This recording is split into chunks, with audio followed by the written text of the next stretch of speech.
속이 쓰려가지고 인터넷 검색을 했는데 나는 위산이 많아서 속이 쓰리다고 생각했는데 인터넷 찾아보니까 위산이 너무 부족해도 속이 쓰리다는 말이 있어가지고 찾아보시는 분들이 혼동이 올 수가 있어요. 그래서 사실은 제가 소화기내과 의사로서 결론부터 말씀드리면 위산 과다라는 말도 좀 정체가 불분명한 말이고 위산 저하라는 표현도 좀 정체가 모호한 그런 병이에요, 사실. 그래서 이게 정말 실체가 있는 병인지, 실체가 있다면 우리가 이 위산 저하라는 병을 어떻게 받아들여야 되는지 제가 역류성 식도염, 위궤양, 십이장궤양 여러 가지 위장병들을 앞으로 연재를 할 건데 그에 앞서서 꼭 짚고 넘어가야 될 것 같아서 오늘 이 영상을 준비하게 됐습니다. 그래서 우리 구독자 여러분들, 시청자 여러분들, 환자분들도 이 위산 저하라는 병을 인터넷에서 접하면 어떤 마음으로 내가 대해야 되는지, 내가 정말 위산 저하인지 이 모든 것에 대해서 오늘 설명드리도록 할게요.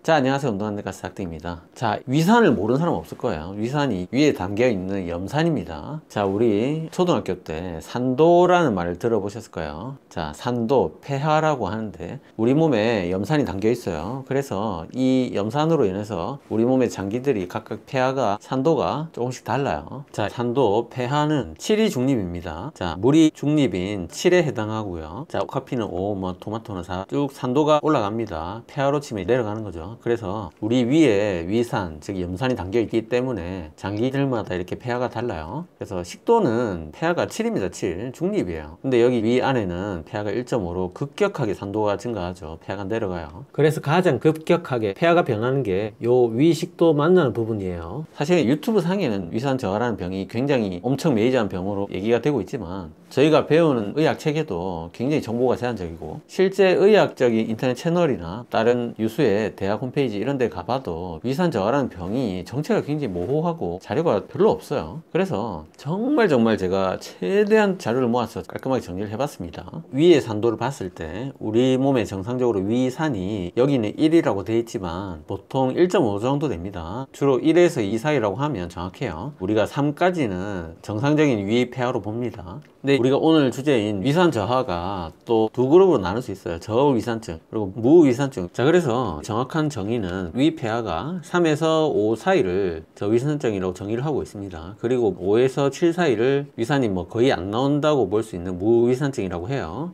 그래서 이렇게 정상과 저위산증, 무위산증을 정형화, 도식화 시킬 수가 있고, 자, 주로 위 폐하가 2 이하인 경우를 위산 과다라고 부르기도 한다고 그렇게 정의를 하고 있습니다. 근데 자, 그러면 자, 여기서 뭐 폐하가 1 이하인 사람 위산 과다로 부른다고 치더라도 이렇게 위 폐하가 1에서 2 사이인 사람은 정상도 되고 위산 과다도 된다는 말이에요. 좀 이상하잖아요. 정상적으로 위 폐하가 1.5예요. 그러면 정상인을 전부 다 위산 과다로 불러야 되는 거예요. 근데 왜 위산 과다라는 말이 생겨났느냐? 자, 다시 앞에 그림으로 돌아가면 자, 이 위산이 식도로 넘어가는 병이 바로 역류성 식도염입니다. 그런데 위는 정상적으로 우리가 염산이 견딜 수 있도록 잘 설계가 되어 있는데 식도는 염산이라는 위산을 못 견뎌요. 그래서 이게 넘어오면 염증이 생기는 게 역류성 식도염인데 이 역류성 식도염이 사실은 지금 의학이 발전하면서 이 위식도 만나는 부분에 관략근이 약해지면서 넘어온다고 알고 있지만 예전에는 이게 위산이 과다해서 넘어온다고 이렇게 생각을 했던 거예요. 그래서 이게 역류성 식도염의 병 원인이 위산 과다라고 생각을 한 겁니다. 근데 위산은 원래 거의 하루에 2리터 정도 엄청난 양이 생산이 돼요. 자, 그래서 이렇게 역류성 식도염, 식도가 위산에 의해서 까져 있잖아요. 이 굉장히 따갑겠죠. 그리고 이 위궤양이 생겨가지고 크게 위 점막이 손상되면 정상적으로 위 정상 표면은 위산, 염산을 견딜 수 있는데 반해서 크게 파져 있는 이 위궤양 조직은 식도처럼 염산을 역시 못 견뎌요. 그래서 이 역류성 식도염 환자들은 정상적으로 위 폐하가 1.5 정도였던 것을 4 이상으로 쭉 내리라고 돼 있고요. 이렇게 위궤양이 특히 위출혈까지 생기게 되는 경우에는 6까지도 내리라고 돼 있어요. 그래서 이렇게 식도나 위궤양처럼 위산을 못 견뎌서 이렇게 조직이 손상되는 거를 예전에는 위산이 많아서 그렇다고 오해를 했기 때문에 위산 과다라는 용어가 생겨나게 됐던 거예요. 자, 물론 명백한 위산 과다로 볼 수 있는 의학적 상태들이 있어요. 뭐 졸린거 엘레이슨 신드롬, 가스트리노마, 멀티플 엔도크라인 네오플라지아 타입 1 같이 이런 호르몬 호르몬을 분비해서 위산이 콸콸콸 굉장히 많이 분비되는 특별한 병들이 있습니다. 이런 거는 정말 명백하게 우리가 위산 과다라고 확실히 부를 수가 있어요. 하지만 정상적으로 위산이 조금 더 많이 나오는 상황 자체를 대부분은 병으로 보진 않아요. 다만 십이지장 궤양 같은 경우에는 정상적으로 뭐 음주나 흡연 같은 원인으로 인해서 위산이 과다 분비된다든지 해서 십이지장 궤양이 생긴다든지 더 악화된다든지 뭐 그런 게 병인에 관련은 있지만 정상적으로 위산이 많은 것 자체가 병은 아니거든요. 그래서 이런 특별한 병이 있거나 아니면 위산이 많이 나온 분들 중에서도 십이지장 궤양 같은 경우에는 우리가 위산 과다로 부르는 게 맞지만 아까 보았던 뭐 역류성 식도염이나 위궤양이나 이런 것들은 꼭 위산 과다가 이 병들의 원인이라고 우리가 통상적으로 알려져 있는 거는 일종의 오해라고 볼 수도 있습니다. 이런 병들은 위산이 과다해서 문제가 되는 게 아니라 위산을 못 견디는 조직들이 위산에 노출되는 게 문제인 거예요. 그래서 무조건 역류성 식도염, 위궤양 이런 것들이 다 위산 과다가 아닙니다.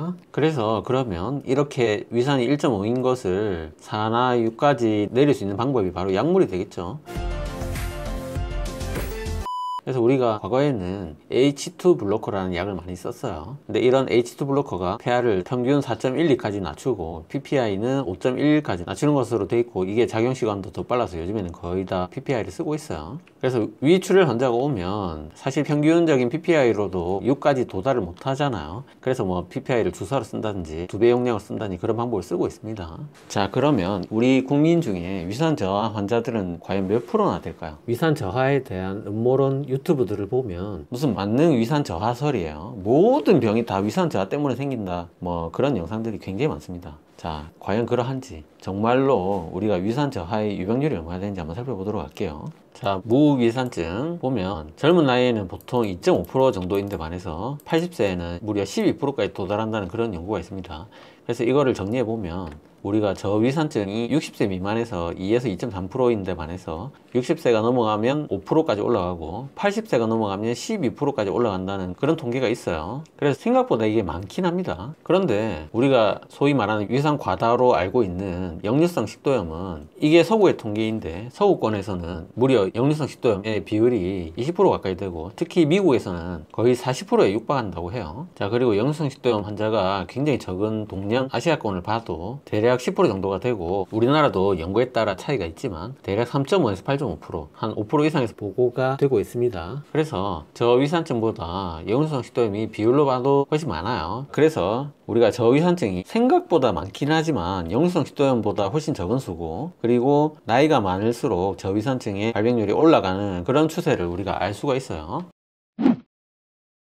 자, 그래서 저위산증의 원인이 이 중에서 고령, 그리고 위산악제제 장기 사용, 그 다음에 헬리코박터 감염이 있을 때 위산 저하가 잘 생길 수 있다. 요 세 가지는 반드시 아셔야 됩니다. 자, 그래서 이런 위산이 부족하게 되면 어떤 증상이 생기는가, 뭐 오만 증상이 다 생길 수가 있어요. 그래서 이런 오만 증상이 다 생기는 것 때문에 유튜브에서 만물 저위산증 설이 나돌고 있는 거예요. 근데 사실 위산 저하가 있다고 해도 이런 증상들이 다 생기는 게 아닙니다. 위산 저하가 있을 때 대부분은 무증상이에요. 무증상이고 통증이 있다든지 뭐 살이 빠진지 이런 거는 굉장히 드물게 저위산증이 있을 경우에 생길 수가 있습니다. 소화가 잘 안 되니까 식후 포만감이라든지 이런 건 잘 생길 수가 있어요. 근데 여기에 역류가 있잖아요. 이게 문제예요. 아주 드물게 저위산증에서 역류가 생길 수가 있는데 우리가 위산이 소위 말해서 많다고 여겨졌던 그 역류성 식도염도 역류가 생길 수 있잖아요. 그래서 이게 좀 헷갈릴 수 있는 거예요. 자, 그래서 이런 저위산증은 어떻게 구별하는가? 자, 우리가 HCl, 염산을 먹어가지고 소화가 잘 된다든지 증상이 호전되면 위산 저하가 맞구나 이렇게 생각할 수가 있겠죠. 그리고 이렇게 소위 말해서 좀 과격한 방법보다 좀 더 정확하고 합리적인 방법이 위에 줄을 넣어가지고 거기서 폐하를 재보면 뭐 가장 정확하겠죠. 그래서 이런 두 가지 방법이 있고, 치료는 뭔가? 자, 우리가 유튜브에 위산 저하, 저위산증의 치료에 대해 설명하는 영상들을 보면 대부분 다 뭐 식초를 뭐 하루에 2잔씩 마셔라 이런 영상들이 굉장히 많아요. 논문에 나와 있는 저위산증의 치료에 대해 살펴보도록 할게요. 자, 저위산증에 대한 구체적인 치료법은 없습니다. 그러니까 우리가 가이드라인 상으로 저위산증 이렇게 치료하라고 제시하는 진료 지침이 없다는 거예요. 그만큼 이게 정말로 어떤 심각한 의학적 문제라고 판단이 됐다면 연구가 많이 돼서 치료제나 또는 뭐 어떤 생활 지침이나 이런 게 나왔겠죠. 근데 아직까지는 뭐 가이드라인도 없고 어떤 논문에서 이 치료법이 효과가 있었다고 인정해주는 그런 치료 방법 자체가 없어요. 그래서 저위산증에 대한 특정 증거 기반 치료는 없습니다. 하지만 위산이 부족하게 되면 칼슘이나 비타민 D, 철분이나 비타민 B12 같은 게 부족해질 수가 있어요. 그래서 이런 거를 보충해서 먹을 수 있는 정도는 주 치료가 되겠습니다. 그리고 저위산증을 생길 수 있는 원인들, 아까 말한 헬리코박터를 재균한다든지 위산 차단제를 아주 장기간 먹고 있다면 그걸 중단하면 되는 거니까 뭐 이런 것들이 주 치료가 되겠습니다. 그리고 이런 위산 저하에서 위암 발생률이 아주 약간 증가하는 것으로 알려져 있는데, 하지만 위암 발생률이 올라가니까 내시경을 뭐 얼마나 더 자주 해라든지 뭐 그런 구체적인 지침은 아직 없어요. 대신에 2015년에 교토 합의에서 위산 저하 환자들은 헬리코박터 재균 치료를 하고, 그리고 종양 전 단계 환자, 뭐 위 선종이 있다든지 이런 분들은 추적 조사가 필요하다, 이런 합의문이 있었습니다. 자, 그래서 예후를 보면 우리가 위암이 발전할 가능성이 있음에도 불구하고 저위산증은 아주 좋은 예후를 보인다. 그래서 이 위산 저하로 문제가 생기는 것도 결국 영양 결핍, 즉 위산이 있어야지만 흡수할 수 있는 여러 가지 철분이나 비타민 B12나 비타민 D, 칼슘이나 이런 것들이 부족해서 2차적으로 발생하는 그런 것이 대부분 문제고, 위암도 아주 드물거니와 이런 것들을 제외하면 위산 저하로 인한 특별한 문제가 안 생기기 때문에 예후도 좋고 아직까지 특별한 증거 기반의 치료가 없는 거예요. 적극적으로 치료제를 개발한다든지 그런 의학적인 움직임이 없는 겁니다. 그래서 위산 저하가 있는 분들이 이런 영양 결핍이 생길 수가 있고, 그리고 소장에는 정상적으로 우리가 세균이 없는데 그게 위산에서 균을 한번 다 죽여주기 때문에 소장은 정상적으로 균이 없는 무균 상태가 되는데, 위산 저하 환자들은 균을 죽일 수 있는 그런 능력이 떨어지기 때문에 소장에 이런 세균이 과증식하는 그런 문제가 생길 수가 있어요. 자, 그래서 예를 들어서 뭐 위산 저하 환자들이 위산이 떨어져 있으니까 위산을 먹어가지고 보충을 하는 치료를 우리가 상상해서 생각해낼 수가 있잖아요. 근데 문제는 이 식도는 아까 말한 대로 위산을 못 견디거든요. 그래서 만약에 위산에 해당하는 염산을 바로 먹으면 식도가 다 까지고 난리가 나겠죠. 그래서 이런 거를 방지하기 위해서 안전하게 위산을 보충할 수 있는 방법이 두 가지가 있어요. 첫 번째는 식도가 견딜 수 있는 약산, 즉 식초 같은 거를 먹는 방법이 있고, 그리고 캡슐로 염산을 담아가지고 안전하게 내린 다음에 위산에서 퍼져가지고 강산으로 올려주는 그런 방법이 있습니다. 그래서 대부분의 유튜브에서는 약산을 먹는, 식초를 먹는 방법을 치료 방법으로 추천을 하고 있고요. 그런데 강산을 캡슐에 싸서 위에 도달시켜서 염산을 보충해주는 그 첫 번째 방법으로 가장 널리 쓰이는 게 베타인 염산염이라고 있어요. 이게 미국에서도 굉장히 많이 썼었습니다. 미국에서는 병원 진료를 보기 힘드니까 일반 의약품을 많이 약국에 사 먹는데, 이게 원래 일반 의약품이었어요. 근데 이게 안전하거나 효과적이라는 그 증거가 불충분해서 1993년에 OTC 제품, 즉 일반 의약품에서 빠졌어요. 그래서 얘는 이제 미국에서 보충제로만 구입할 수 있습니다. 근데 이런 보충제가 의약품이 아니기 때문에 안전성이 더더욱 확증되지 않았다, 이렇게 볼 수도 있어요. 지금 우리가 사 먹는 베타인 염산염은 전부 다 건기식 형태로만 살 수가 있습니다. 그리고 그 이후로도 이 베타인 염산염에 대한 논문이 많이 안 나왔기 때문에, 즉 증거 기반이 크게 발전하지 않았다는 점을 고려했을 때 논문이 좀 더 나와야 된다는 얘기예요. 자, 그래서 베타인 염산염으로 챌린지를 하거나, 즉 말해서 베타인 염산염으로 진단을 하거나 치료하는 거는 전부 두 가지 다 국내에서는 아직까지 권하고 있지 않아요. 이런 베타인 염산염이라는 약은 우리나라 한국에서는 더더욱 전문의약품, 일반의약품, 건강기능식품으로도 구하기 어렵습니다. 그래서 사실상 우리나라에서 전면적으로 권하지 않는다는 거예요. 자, 그래서 그러면 다른 유튜브 영상에서 설명하는 것처럼 위산 저하가 의심이 될 때 식초를 물에 타서 뭐 2잔을 먹으라든지 이런 방법은 어떨까? 자, 요거에 대해서 제가 마지막으로 설명드릴게요. 자, 그런데 생각해보면 식초가 여기서 뭐 3, 4 정도 되잖아요. 근데 위산 저하 환자가 이미 3, 4 정도 돼요. 그러면 이미 위산이 3, 4인 위산 저하 상태에 폐하가 3, 4인 식초를 먹으면,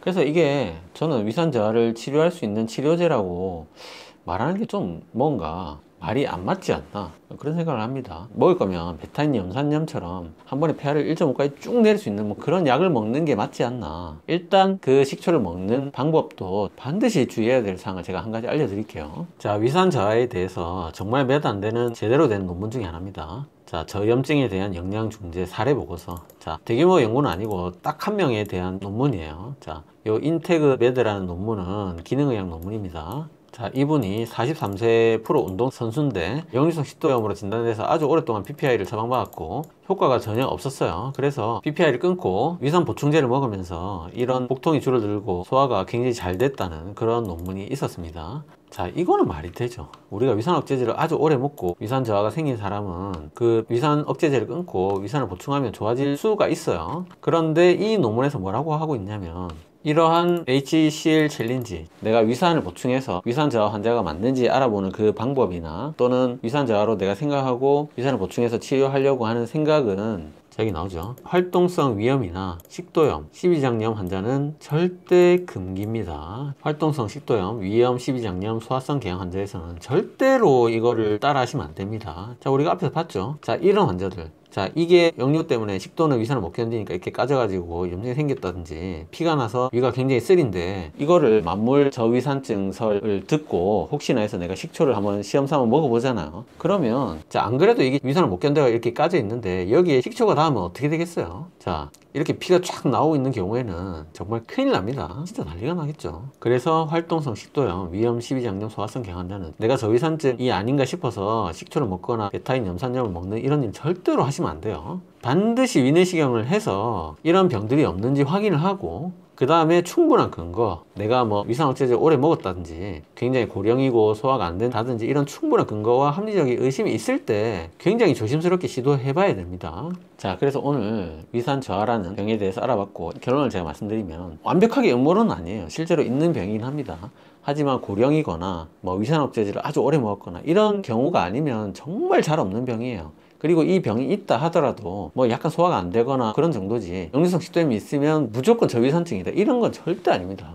역류 증상이 있을 때 단순 통계적인 확률상으로만 봐도 위산이 올라와서 생기는 정말 우리가 소위 말하는 그 위산 과다에 의한 역류성 식도염의 확률이 훨씬 높아요. 그래서 위산 억제제를 충분히 뭐 4주 이상 먹었는데도 효과가 없다든지 내시경상에 역류로 인한 상처가 없다든지 뭐 아니면 정말 폐하 검사에서 저위산증으로 진단됐다든지 이런 정도의 확실한 사람만 뭐 본인이 위산 억제제를 좀 피한다든지 아니면 아까 말한 영양 불균형들을 잘 관리하는 뭐 보충제들을 먹는다든지 아니면 내시경을 좀 자주 한다든지 이런 정도의 치료를 하는 것을 권해드립니다. 자, 오늘도 세 줄 요약으로 마무리할게요.